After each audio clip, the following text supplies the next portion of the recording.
Murad bəy, hamı danışır TT Healing, amma TT Healingin nə olduğunu tam olaraq izah edə bilmirlər.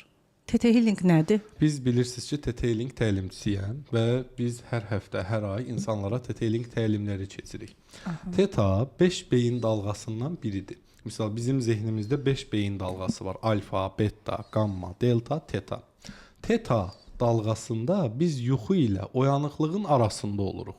Yəni gecə biz yuxuya gedirik, əsniyirik. Həmin anda biz əslində başlayırıq deltaya keçməyə. Yəni o anda biz yarı hipnoz vəziyyətindəyik əslində. Buna görə də bu ana deyirlər teta durumu. Teta durumu bir yuxuya gedəndə olur, bir də yuxudan oyananda olur. Və teta anında bizim şuurumuz bağlanır, başlayır şuuraltı açılmağa.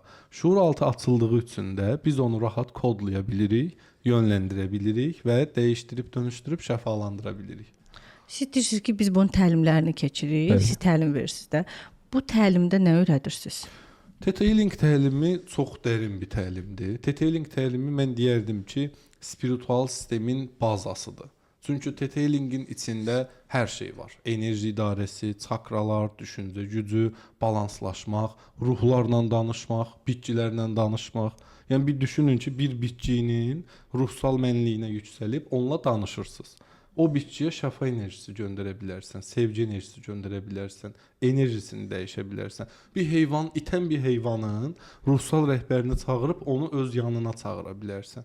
Bu necə olur? Bu Misal, yəni hər bir canlının bir şuuru, bir ruhu vardı. TT Healing'də bütün canlıların ruhuna kontakt olma, portal olma sistemi vardı.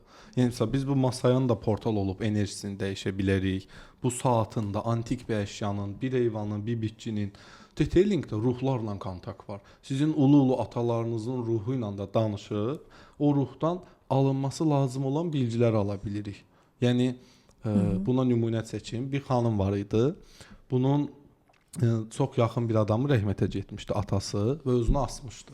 Və o bilmirdi niyə asmışdı. Bunu kimsə mi asmışdı, ya öz-özünü mü asmışdı?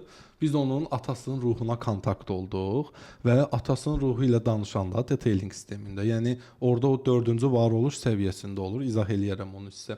Həmin anda atasının ruhu bildirdi ki, mən özümü assam da məni buna təşviq eləyən dayısıdır, oğlanın dayısı. Və beləliklə əslində bir cinayətin belə üstü açılır bəzən TT-Linkdə. Aha. Amma bu belə çox qəribədir. Biz bunu, onda biz bu TT dalğasında olanda eləyirik bunu. Teta dalğası. Bəlkə misal üçün aylandan sonra deyirik ki, yox bu belə yanlış idi. Aylandan sonra bunu demək olmur. Niyə? Çünki biz orada isə faktlarla deyirik. Faktlarla. Fakt, sübutlarla. Yəni bu sübutlar necə bir şeydir? Misal, sizin deyək biz ulu atanızın ruhuna, babanızın ruhuna kanal olduq hal-hazırda. Aha. Biz deyirik babanızın görüntüsünü, yaşını, harda olduğunu, ətrafında nələrin olduğunu, harda yerləşdiyini və sonra orada oxuma deyilən bir proses var.